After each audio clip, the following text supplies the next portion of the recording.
यह कहानी है एक साधु और एक सेठ की। एक सेठ के पास बहुत धन संपत्ति थी। वह बहुत ही धनवान था, किंतु उसके मन को शांति न थी। उसका मन अशांत रहता था। उसके मन में बहुत सारे गलत विचार आते थे। एक दिन किसी व्यक्ति ने बताया कि किसी नगर में एक साधु रहते हैं। वह लोगों को ऐसी सिद्धि देते हैं जिससे मनचाही वस्तु प्राप्त हो जाती है। यह सुनकर वह सेठ उस साधु के पास जाकर के बोला, महाराज, मेरे पास बहुत सारा पैसा है, मैं बहुत धनी हूँ, लेकिन मेरे मन को शांति नहीं है। मेरा मन अशांत रहता है। मेरे मन में कई तरह के विचार आते हैं। साधु ने उस सेठ की यह बात सुनी और बोले, बैठ जाओ। साधु ने कहा, एक शर्त है कि जैसा मैं कहूँगा वैसा तुम्हें करना होगा।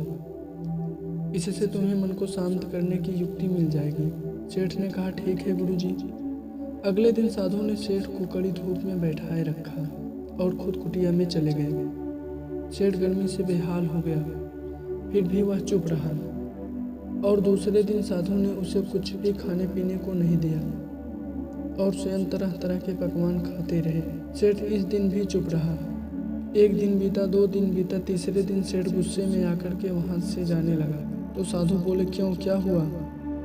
साधु की यह बात सुनकर सेठ बोला, महाराज, मैं यहाँ बड़ी आशा लेकर आया था, किंतु यहाँ मुझे निराशा ही मिली। इस बात के उत्तर पर साधु ने कहा, मैंने तुम्हें शांति की युक्ति बता दी। पहले दिन जब मैं तुम्हें धूप में बैठने के लिए कहा और मैं स्वयं कुटिया में चला गया तो तुम्हें बताया कि मेरी छाया तुम्हारे काम नहीं आएगी, लेकिन इस बात को तुमने नहीं समझा। फिर दूसरे दिन मैंने तुम्हें भूखा रखा और खुद भरपेट खाया।